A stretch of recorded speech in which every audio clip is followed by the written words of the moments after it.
Hello, I'm back again. Magluluto ako ngayon ng lumpiang tuge na may tokwa.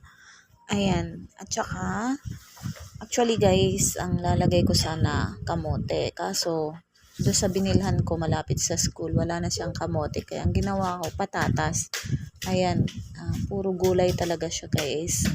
Kasi gusto ko talaga ng gulay. Natatakam ako nung nakakita ako ng lumpiang toge. Kaya yun, naisipan kong magluto. Nilagyan ko na rin siya ng tokwa. Ayan.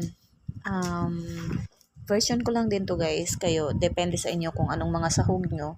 Meron pa naman talaga dapat tong ibang sahog. Pero ako, gusto ko yung puro gulay para naman vegetarian ko, no. Mahilig kasi talaga ako sa gulay. Yung binili kong lumpia wrapper guys, nasira pa talaga. Napunit siya. Kaya